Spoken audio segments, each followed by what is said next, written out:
नमस्कार, देवभूमि समाचार में आपका स्वागत है। आपके साथ मैं रीना झाबालियान। खबरों का रुख करेंगे, लेकिन उससे पहले एक नजर डालते हैं इस वक्त की हेडलाइंस पर।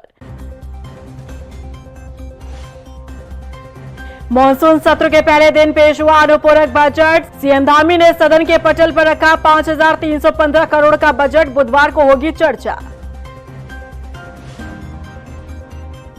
मॉनसून सत्र का पहला दिन चढ़ा हंगामे की भेंट। बुधवार सुबह 11 बजे तक के लिए कार्यवाही स्थगित। बदलते मौसम के बीच भराड़ीसैंण में सियासी पारा हाई। नैनीताल जिला पंचायत अध्यक्ष चुनाव पद के नतीजे घोषित। 11 वोट से अध्यक्ष पद पर बीजेपी का कब्जा। उपाध्यक्ष बनी कांग्रेस की देवकी बिष्ट। और धराली आपदा को लेकर हरक सिंह रावत के निशाने पर सरकार। कहा, दी जा रही मदद को नाकाफी। सरकार को बीती आपदाओं से सबक लेने की नसीहत।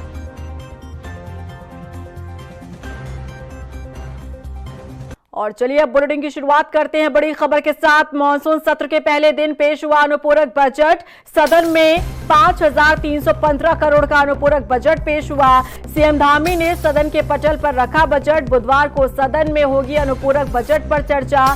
बता दें कि बुधवार सुबह 11 बजे फिर शुरू होगी सदन की कार्यवाही।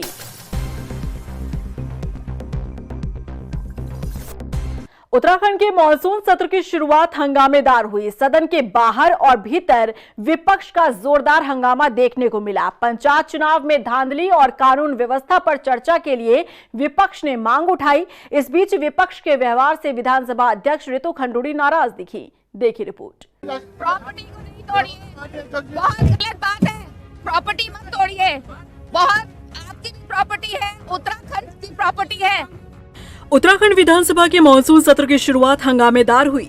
उत्तराखंड की ग्रीष्मकालीन राजधानी गैरसैंण के भराड़ीसैंण विधानसभा में मॉनसून सत्र का आयोजन हो रहा है।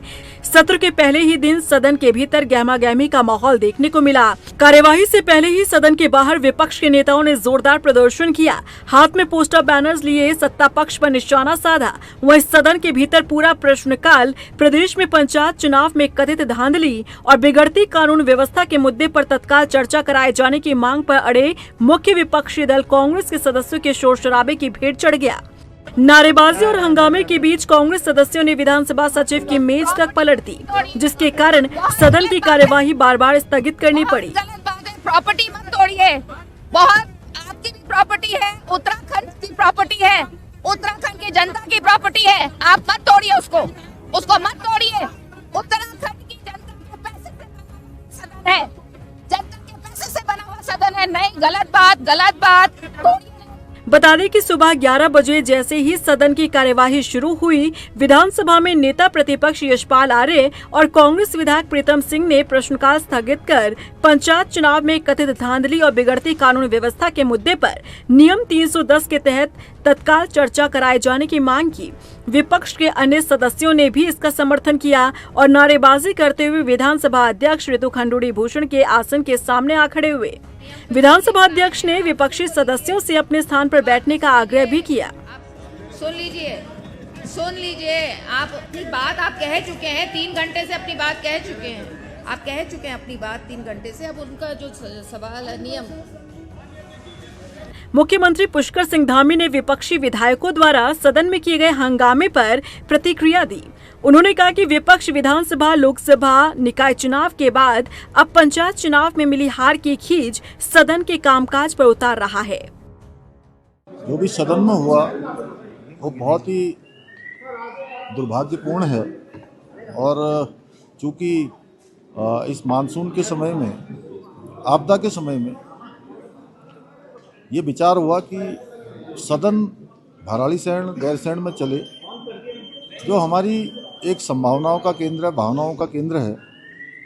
और सभी लोग बहुत मुश्किल से, तमाम जगह पर सड़कें भी टूटी हुई थी, उसके बावजूद भी यहाँ पहुँचे हैं। पूरा सदन यहाँ पर आहूत किया गया है। सदन में बहस होनी चाहिए थी, जो जनता के मुद्दे हैं उन पर बात होनी चाहिए थी। लेकिन विपक्ष ने जिस प्रकार से कानून व्यवस्था की धज्जियाँ उड़ाते हुए वो कानून व्यवस्था पर चर्चा करने की बात कर रहे थे, और उन्होंने कानून व्यवस्था खुद ही अंदर तोड़ दी। आज पूरा देख रहा है कि किस प्रकार का कृत्य यहाँ पर पहली बार इस सदन के अंदर हुआ है। हम तो सदन चलाना चाहते थे और पंचायत चुनाव में भारी जीत भारतीय जनता पार्टी की हुई है। वहीं सदन के भीतर विपक्ष के व्यवहार को देखते हुए संसदीय कार्य मंत्री सुबोध उनियाल ने विपक्ष के विधायकों पर कई तरह के आरोप लगाए। ये खिसियानी बिल्ली खंबा नोचे। प्रदेश में 11 जिला पंचायतों के परिणाम अभी चुनाव हुए, 12 के हुए थे। नैनीताल अभी माननीय न्यायालय के कारण रुका पड़ा है, लेकिन 11 के चुनाव में 10 चुनाव भारतीय जनता पार्टी को जीतने का अवसर मिला। इससे पूर्व पहली बार हरिद्वार जिला पंचायत पर भी भारतीय जनता पार्टी विजयी हुई। हर चुनाव दर चुनाव को हारना और उसकी खिसियाट सदन की कार्यवाही को बाधित करके निकालना, मैं समझता हूँ ये उचित नहीं है। बता दें कि गैरसैंण के भराड़ीसैंण में चल रहा मानसून सत्र 22 अगस्त तक चलने वाला है। पहले से ही अवधि को लेकर विपक्ष सवाल खड़े कर रहा है, लेकिन सत्र का पहला ही दिन हंगामे की भेंट चढ़ता नजर आया। वहीं मानसून सत्र की कार्यवाही के दौरान सदन के पटल पर मदरसा शिक्षा को लेकर रखे गए विधेयक पर काजी निजामुद्दीन ने बयान दिया। उन्होंने सरकार पर तंज कसते हुए कहा कि प्रदेश में आपदा को लेकर तमाम ऐसे मुद्दे हैं जिन पर चर्चा होनी चाहिए, बावजूद इसके सरकार विशेष समुदाय पर अपने एजेंडे के तहत बयानबाजी कर रही है। मदरसा शिक्षा को लेकर जो भारतीय जनता पार्टी की सरकार एक विधेयक लेकर आई है, इस पर एक सिंपल मेरा रिएक्शन ये है कि जब भी भारतीय जनता पार्टी की सरकार कहीं फंसती है और किसी विषय पर उलझती है, तो वो चाहे महंगाई हो, चाहे कानून व्यवस्था हो, चाहे उन पर खनन का विषय, अगर केंद्र में संसद में भारतीय जनता पार्टी के पूर्व मुख्यमंत्री त्रिवेंद्र सिंह रावत जी जो मौजूदा सांसद हरिद्वार हैं, वो अगर इस विषय को उठाते हैं तो उसको कवर अप करने के लिए इन्होंने मज़ार, मस्जिद, मदरसा जैसे शब्दों को प्रयोग करते हैं और उस पर अपनी कार्रवाई शुरू कर देते हैं। बेरोज़गारी जब उत्तराखंड में बढ़ेगी और आंदोलन बढ़ते हैं, तब भी इसी विषय को उजागर करते हैं। अभी यहाँ पर कानून व्यवस्था के विषय सबके सामने आ रहे हैं। चुनाव में, पंचायत चुनाव में गोलियाँ चल रही हैं, छीना झपटी हो रही है वोटों की, उससे दिमाग डाइवर्ट करना है सरकार को। आखिरकार नैनीताल जिला पंचायत अध्यक्ष चुनाव के नतीजे घोषित हो गए। बता दें कि अध्यक्ष पद पर 11 वोट से बीजेपी की दीपा दरमाल की जीत मिली है। उधर उपाध्यक्ष पद पर कांग्रेस प्रत्याशी देवकी बिष्ट ने कब्जा किया है। उधर चुनाव के नतीजे घोषित होने के बाद सत्ता पक्ष की तरफ से प्रतिक्रिया भी सामने आने लगी है। बात अब धराली आपदा की कर लेते हैं। बता दें कि उत्तराखंड में मौसम साफ होने के बाद मंगलवार को चिन्यालीसौड़ से MI-17 के जरिए आपदा प्रभावितों तक रसद सामग्री को पहुंचाया गया। प्रशासन ने बताया कि क्षेत्र में रेस्क्यू ऑपरेशन जारी है, वहीं रोजमर्रा से जुड़े सामग्री को लगातार भेजा जा रहा है। उधर राजधानी देहरादून स्थित कांग्रेस प्रदेश कार्यालय में कांग्रेस नेता हरक सिंह रावत ने धराली आपदा को लेकर सरकार पर निशाना साधा है। हरक सिंह रावत ने कहा कि आपदा प्रभावित को दी जा रही सहयोग राशि ऊंट के मुंह में जीरे जैसा है, लिहाजा सरकार को चाहिए कि वो इसमें इजाफा करे। उन्होंने कहा कि सरकार को चाहिए कि वो पुरानी आपदाओं से सबक ले। उपनल के और आउटसोर्सिंग कर्मचारियों के बलबूते पर जिला आपदा प्रबंधन केंद्र चल रहे हैं। हमारी मांग है कि ये तहसील स्तर पर आपदा प्रबंधन का ढांचा होना चाहिए, जिले में मजबूत ढांचा होना चाहिए। कोई जिम्मेदार अधिकारी, अभी तो DME चेयरमैन है, कोई जिम्मेदार अधिकारी इसको आपदा प्रबंधन विभाग का को काम देखे। और इसके अलावा ये विभाग का बजट बढ़ना चाहिए। प्रदेश सरकार में भी PWD, ऊर्जा, जो सिंचाई जैसे मंत्रालयों के समकक्ष, पहले तो उससे भी अधिक, नहीं तो समकक्ष विभाग ये होना चाहिए।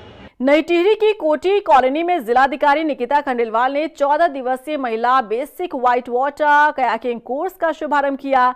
इस मौके पर डीएम ने छात्राओं को बताया कि ये ट्रेनिंग प्रोग्राम न सिर्फ उनके डर पर काबू करेगा, बल्कि उन्हें दूसरों को बचाने का भी हुनर सिखाएगा। जिलाधिकारी ने कहा कि ये लाइफ सेविंग स्किल है जो भविष्य में छात्राओं के काम आएगी। यहाँ पे मैंने देखा कि पूरे प्रदेश की 20 लड़कियाँ वहाँ पे आई हुई हैं जिन्होंने एडवेंचर स्पोर्ट्स में अपना इंटरेस्ट दिखाया और काइकिंग सीखेंगी। ना केवल ये इनके प्रोफेशन के लिए भी आगे अच्छा होगा, बट उत्तराखंड में जैसे हम देखते हैं कि काइकिंग सीखने के बाद जो राफ्टिंग हमारी होती है वहाँ पे रेस्क्यू के काम या उसके अलावा जो हमारे एडवेंचर के स्पोर्ट्स होते हैं उसमें भी वो लोग एड ऑन करेंगे। तो आई थिंक एक बेहतरीन ट्रेनिंग 14 दिवस की जो पूरी गवर्नमेंट स्पॉन्सर्ड है, that will be very good for all these girls. और मैंने देखा कि विभिन्न जनपदों से, चाहे कुमाऊं के हों चाहे गढ़वाल के, सब जगह से वो लड़कियाँ आई थी 20 से 28 साल की उम्र की, और उनको देख के इनफैक्ट काफ़ी मोटिवेशन मुझे खुद भी हुआ कि they are so encourages and they want to do adventure. एंड उन लोग को यही एनकरेज किया कि इसके आगे भी वो और लोग और भी एडवेंचर स्पोर्ट्स सीखे, जैसे कि हमारे पैराग्लाइडिंग है, पैरासेलिंग है, और लड़कियां भी इस क्षेत्र में और ज़्यादा आगे हैं, राफ्टिंग गाइड्स बने, राफ्ट प्रोफेशनल्स बने। यही मेरा एक विजन भी है और हम चाहेंगे, जो माननीय मुख्यमंत्री जी हमें कहते हैं कि हमारी विमेन जो है वो सशक्त हो, वो भी हम विजन को पूरा करें। टनकपुर के बनबसा में सशस्त्र सीमा बल की 97वीं वाहिनी ने महिला को सशक्त करने की दिशा में बड़ा कदम उठाया है। बता दें कि एसएसबी ने देवीपुरा इलाके में महिलाओं और बच्चियों को स्वरोजगार से जोड़ने के लिए 2 हफ्ते का प्रशिक्षण शिविर शुरू किया, जिसमें महिलाओं को सिलाई, कढ़ाई, कंप्यूटर सहित कई चीजों की ट्रेनिंग दी जा रही है। बिल्कुल, हम लोग हर साल इस तरह के प्रोग्राम हर गांव में करते हैं। खासकर कुछ वाइब्रेंट विलेज हैं इस क्षेत्र के अंदर, उन वाइब्रेंट विलेज को हमने बेशक फोकस किया हुआ है। उनके अंदर हम बार बार जा करके उनकी समस्याओं के बारे में जानकारी लेते हैं और जानकारी उनको किस चीज़ की ज़रूरत है।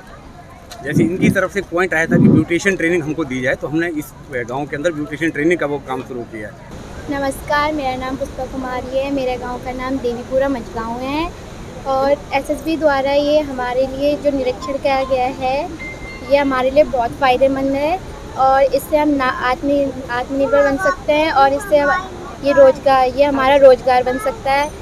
रुद्रपुर में मुख्य विकास अधिकारी की अध्यक्षता में पीसीपीएनडीटी अधिनियम के तहत सेमिनार लगाया गया, जिसमें पंजीकृत अल्ट्रासाउंड, एमआरआई, सिटी स्कैन संचालकों ने हिस्सा लिया। और उधर मुख्य विकास अधिकारी ने बताया कि लिंग बताने और कन्या भ्रूण हत्या पर 3 से 5 साल की सजा और जुर्माने का प्रावधान है।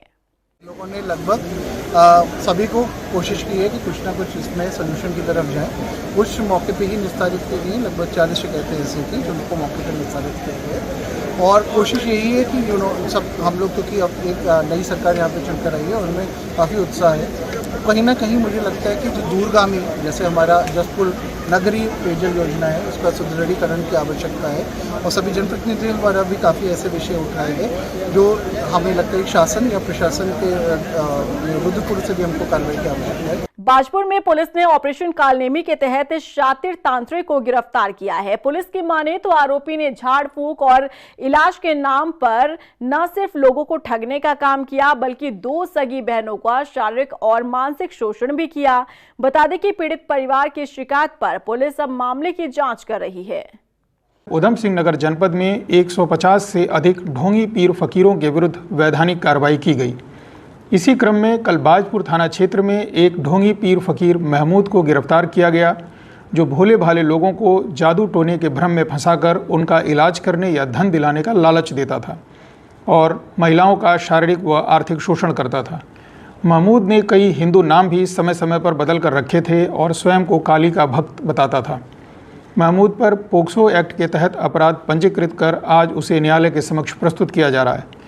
मेरा सभी आम जन से अनुरोध है कि ऐसे किसी भी ढोंगी पीर फकीर के बहकावे में न आए और यदि ऐसे किसी ढोंगी पीर फकीर की सूचना प्राप्त होती है तो नज़दीक के चौकी या थाने में अवश्य सूचित करें। उत्तरकाशी में हिंदू संगठनों ने मीट की दुकान खोले जाने पर नगर पालिका का घेराव किया। नाराज कार्यकर्ताओं ने आरोप लगाया कि एनजीटी के मानकों को देखते हुए कोर्ट ने इन दुकानों को बंद करने के आदेश दिए थे, लेकिन नगर पालिका ने बंद कमरे में बोर्ड मीटिंग बुलाकर मीट की दुकान खोलने की एनओसी को जारी कर दिया।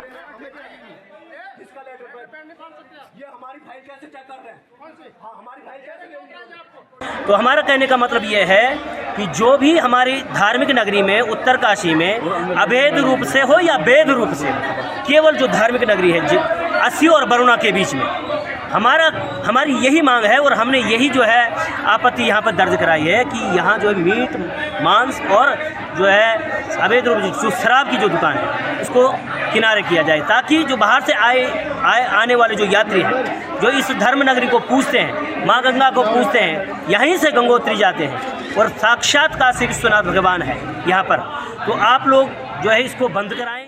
गदरपुर में बंगाली समाज को लेकर सोशल मीडिया पर किए गए अपमानजनक शब्दों के इस्तेमाल को लेकर लोगों का गुस्सा फूटा है। दरअसल ये पूरा मामला सोशल मीडिया पर फेक प्रोफाइल से जुड़ा है, जिस पर अब कार्रवाई की मांग हो रही है।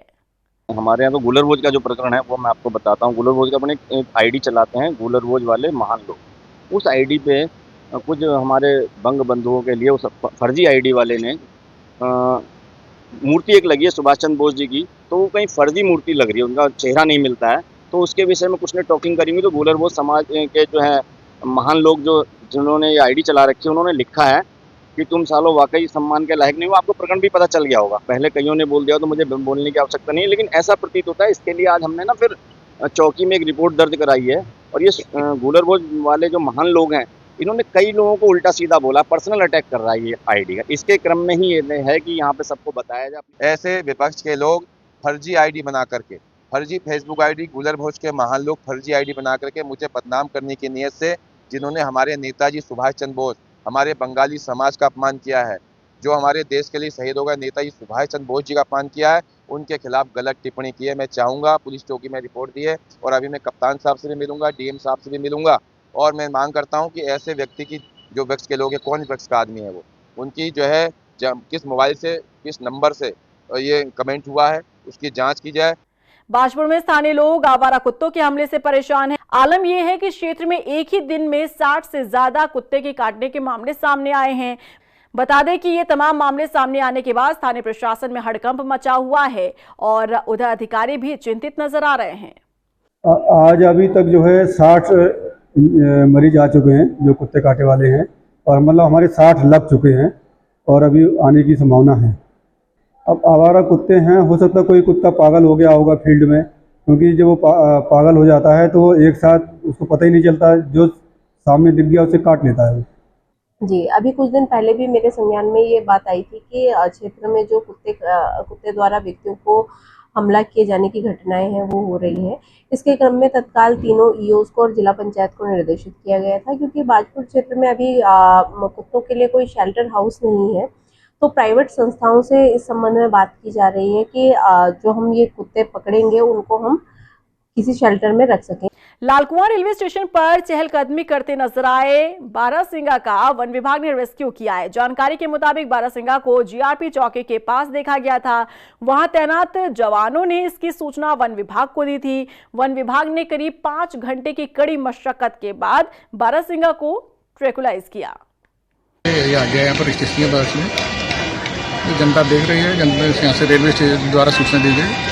गोला और टांडा रेंज की दोनों टीम आई है, अभी मेडिकल टीम भी आ गई है। आप देख रहे हैं डॉक्टर सकी के नेतृत्व में इसको टेम्परेचर करेंगे और इसको बेहोश होने के बाद इसको जंगल छोड़ेंगे। ये रहा है, इसके बारे में तो मैं नहीं बता सकता, लेकिन जैसे मुझे आज सूचना मिली पूरी टीम आई है, दोनों रेंज टांडा की और गोला रेंज की। उनकी सूचना पर जो वेटरनरी टीम उनको बुलाया गया है। और इसी के साथ फिलहाल इस बुलेटिन में बस इतना ही, लेकिन चलते चलते एक नजर डाल देते हैं इस वक्त की हेडलाइंस पर।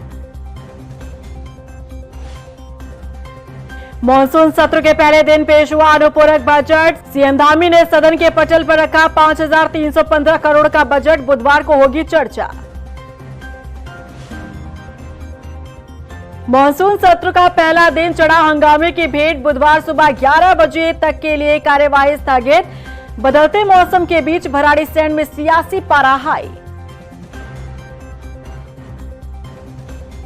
नैनीताल जिला पंचायत अध्यक्ष चुनाव पद के नतीजे घोषित। 11 वोट से अध्यक्ष पद पर बीजेपी का कब्जा। उपाध्यक्ष बनी कांग्रेस की देवकी बिष्ट।